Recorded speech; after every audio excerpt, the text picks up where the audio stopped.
Assalamualaikum warahmatullahi wabarakatuh. Perkenalkan, nama saya Adilia Putri selaku perwakilan dari kelompok 7 Teori dan Perilaku Organisasi hendak mempresentasikan hasil diskusi kelompok kami dengan judul Budaya Organisasi.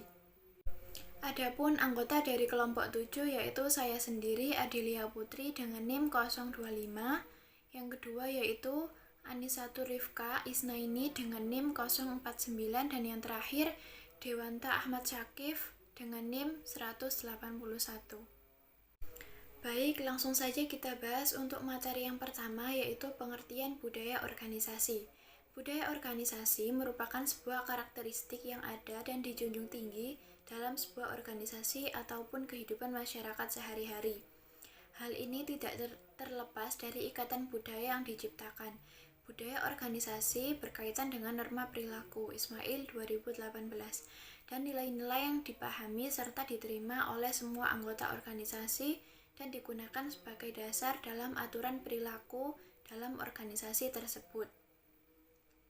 Secara sederhana, budaya organisasi juga dapat diartikan sebagaimana segala sesuatu diselesaikan di tempat tersebut. Dengan demikian, dapat disimpulkan bahwa budaya organisasi adalah basic atau dasar, pendapat dan kepercayaan juga nilai praktek yang dimiliki bersama-sama oleh seluruh sivitas dalam suatu organisasi. Bagi perusahaan, penerapan budaya organisasi dianggap perlu karena budaya organisasi merupakan suatu prinsip bisnis dan tradisi yang dianut oleh seluruh karyawan di suatu perusahaan atau organisasi yang menjadi sumber bergerak dan pola perilaku karyawan sehingga dianggap sebagai salah satu pemicu kesuksesan sebuah perusahaan dalam mewujudkan tujuannya. Yang kedua yaitu sejarah budaya organisasi. Ingvar Kamprad, pendiri IKEA, sumber dari budaya organisasi yang tumbuh di IKEA adalah pendirinya. Kebiasaan, tradisi, dan cara umum dalam melakukan segala sesuatu yang ada di sebuah organisasi saat ini merupakan hasil atau akibat dari yang telah dilakukan sebelumnya dan seberapa besar kesuksesan yang telah diraihnya di masa lalu. Secara tradisional, pendiri organisasi memiliki pengaruh besar terhadap budaya awal organisasi tersebut. Pendiri organisasi tidak memiliki kendala karena kebiasaan atau ideologi sebelumnya. Ukuran kecil yang biasanya mencirikan organisasi baru lebih jauh memudahkan pendiri memaksakan visi mereka pada seluruh anggota organisasi. Proses penyiptaan budaya terjadi dalam dua cara. Yang pertama yaitu pendiri hanya merekrut dan mempertahankan karyawan yang sepemikiran dan seperasaan dengan mereka. Yang kedua, pendiri melakukan indoktrinasi dan menyosialisasikan cara berpikir dan berperilakunya kepada karyawan. Selanjutnya yaitu dasar budaya organisasi. Dasar budaya organisasi memiliki 4 komponen kunci. Yang pertama, nilai adalah konsep kepercayaan. Yang kedua, mengenai perilaku yang dikehendaki. Yang ketiga, keadaan yang amat penting. Dan yang keempat, pedoman menyeleksi atau mengevaluasi kejadian dan perilaku urut dari yang relatif penting. Nilai pendukung menunjukkan nilai-nilai yang dinyatakan secara eksplisit yang dipilih oleh suatu organisasi. Umumnya hal ini dibentuk oleh pendiri perusahaan baru atau kecil oleh tim top manajemen dalam sebuah perusahaan yang lebih besar. Nilai-nilai yang diperantarakan merupakan nilai dan norma sebenarnya yang ditunjukkan atau dimasukkan ke dalam perilaku karyawan. Nilai pendukung dan nilai yang diperantarakan bersifat penting karena dapat mempengaruhi sikap karyawan dan budaya organisasi. Baiklah, selanjutnya ciri-ciri budaya organisasi. Ada 7 ciri-ciri budaya organisasi, yaitu yang pertama, inovasi dan pengambilan risiko. Maksudnya, sejauh mana karyawan didukung untuk menjadi inovatif dan mengambil risiko. Yang kedua, perhatian terhadap detail, yaitu karyawan diharapkan menunjukkan kecermatan, analisis, dan perhatian terhadap detail. Dan yang ketiga, orientasi hasil. Sejauh mana manajemen mau fokus pada hasil, bukannya pada teknik dan proses yang digunakan untuk mencapai hasil tersebut. Dan yang keempat, orientasi orang. Sejauh mana keputusan manajemen memperhitungkan efek pada orang-orang di dalam organisasi itu. Yang kelima, orientasi tim. Maksudnya yaitu sejauh mana kegiatan kerja diorganisasikan sekitar tim-tim, bukannya individu. Yang keenam, keagresifan, yaitu berkaitan dengan agresivitas karyawan.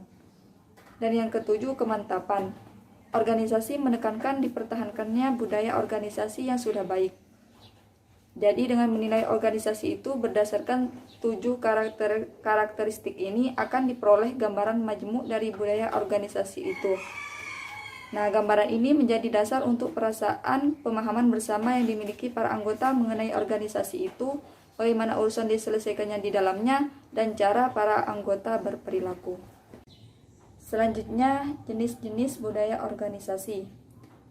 Menurut Kritner dan Kinnicky, secara umum terdapat 3 jenis budaya organisasi, yaitu yang pertama, budaya konstruktif.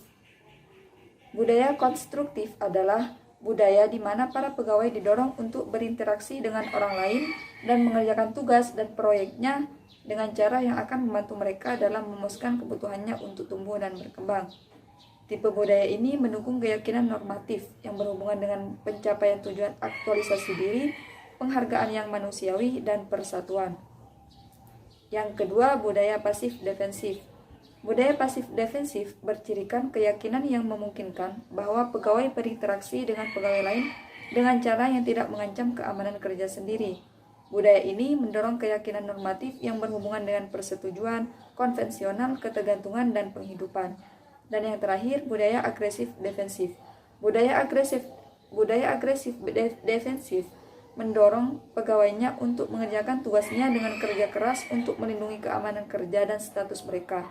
Tipe budaya ini lebih bercirikan keyakinan normatif yang mencerminkan oposisi, kekuasaan, kompetitif, dan perfeksionis. Faktor-faktor budaya organisasi. Di sini terdapat 5 faktor budaya organisasi. Yang pertama, inisiatif individual, yaitu tingkat tanggung jawab, kebebasan atau independensi yang dipunyai setiap anggota organisasi dalam mengemukakan pendapat.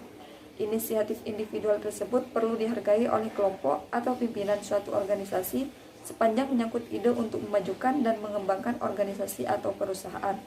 Yang kedua, integrasi. Integrasi yang dimaksud yaitu sejauh mana organisasi atau perusahaan dapat mendorong unit-unit organisasi untuk bekerja dengan cara terkoordinasi. Kekompakan unit-unit tersebut dapat mendorong kualitas dan kuantitas pekerjaan yang dihasilkan. Yang ketiga, pola komunikasi. Sejauh mana komunikasi dibatasi oleh hierarki kewenangan yang formal. Kadang-kadang, hierarki kewenangan dapat menghambat terjadinya pola komunikasi antara atasan dan bawahan atau antar karyawan itu sendiri. Yang keempat, kontrol. Alat kontrol yang dapat dipakai adalah peraturan-peraturan atau norma-norma yang berlaku di dalam suatu organisasi atau perusahaan. Dan yang kelima, pengarahan. Nah, pengarahan yang dimaksudkan sejauh mana organisasi atau perusahaan dapat menciptakan dengan jelas sasaran dan harapan yang diinginkan. Sasaran dan harapan tersebut jelas tercantum dalam visi, misi, dan tujuan organisasi. Fungsi budaya organisasi. Dari sisi fungsi, budaya organisasi mempunyai beberapa fungsi antara lain yaitu mempunyai suatu peran pembeda. Hal itu berarti bahwa budaya organisasi menciptakan pembedaan yang jelas antara suatu organisasi dengan yang lain. Yang kedua, budaya organisasi membawa suatu rasa identitas bagi anggota-anggota organisasi. Yang ketiga, budaya organisasi mempermudah timbul pertumbuhan komitmen pada suatu yang lebih luas daripada kepentingan individu. Yang keempat, budaya organisasi itu meningkatkan kemantapan sistem sosial. Sedangkan hubungan dari segi sosial, budaya organisasi berfungsi sebagai perangkat sosial yang membantu mempersatukan organisasi dengan memberi standar-standar yang tepat untuk apa yang harus dikatakan dan dilakukan oleh para karyawan.